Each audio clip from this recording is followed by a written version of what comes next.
We've known that being overweight and obese are important risk factors for type 2 diabetes, but until recently not much attention has been paid to the role of specific foods. This 2013 meta-analysis of all the cohorts looking at meat and diabetes found significantly higher risk associated with total meat consumption, and especially processed meat, particularly poultry. But why? There's a whole list of potential culprits in meat. Maybe it's the saturated fat and animal fat, maybe it's the trans fats that are naturally found in meat, maybe it's the cholesterol or the animal protein. The heme iron in meat can lead to free radicals, and this iron-induced oxidative stress may lead to chronic inflammation, type 2 diabetes. Advanced glycation end products are another problem. They promote oxidative stress and inflammation. And food analyses show that the highest levels of these so-called glycotoxins are found in meat, particularly roasted, fried, or broiled meat, though any foods from animal sources can be potent sources of these pro-oxidant chemicals. In this study, they fed diabetics foods packed with glycotoxins, like chicken, fish, and eggs, and their inflammatory markers shot up. Tumor necrosis factor, C-reactive protein, vascular adhesion molecules. Thus, in diabetes, dietary AGEs promote inflammatory mediators, leading to tissue injury. The good news, though, is that restriction of these kind of foods may suppress these inflammatory effects. Appropriate measures to limit AGE intake, such as eliminating these foods or sticking to just steaming and boiling meat, may greatly reduce the already heavy burden of these toxins in the diabetic patient. These glycotoxins may be the missing link between the increased consumption of animal fat and meats and the development of type 2 diabetes in the first place. Since the 2013 meta-analysis was published, this study came out in which about 17,000 people were followed for about a dozen years.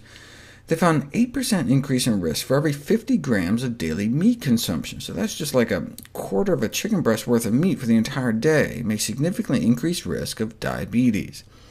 Yes, it could be the glycotoxins in meat, or the saturated fat, or the trans fat in meat, or the heme iron, which can actually promote the formation of carcinogens called nitrosamines, though they could also just be produced in the cooking process itself. But this is new. There appears to be a clear excess of diabetes in those who handle meat for a living. Maybe there's some kind of diabetes-causing zoonotic infectious agent, like viruses, present in fresh cuts of meat, including poultry. Overstimulation of the aging enzyme TOR pathway by excess food consumption may be a crucial factor underlying the diabetes epidemics.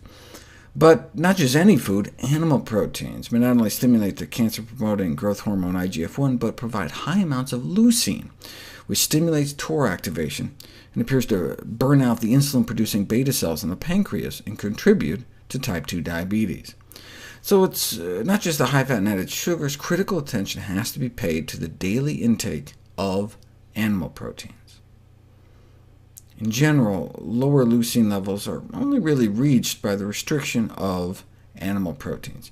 As I noted before, to reach the leucine intake provided by dairy or meat, you'd have to eat 9 pounds of cabbage, 100 apples. And these calculations exemplify the extreme differences in leucine amounts provided by a more standard diet in comparison to a more plant-based diet.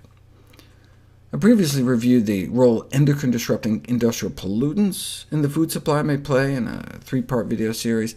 Clearly, the standard American diet and lifestyle contributes to the epidemic of diabetes and obesity, but these industrial pollutants can no longer be ignored. We now have experimental evidence that exposure to industrial toxins alone induces weight gain, insulin resistance, and therefore it may be an underappreciated cause of obesity and diabetes.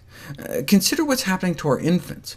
Obesity in a 6-month-old is not related to diet or lack of exercise. They're now exposed to hundreds of chemicals from their moms, straight through the umbilical cord, some of which may be obesogenic, obesity-generated.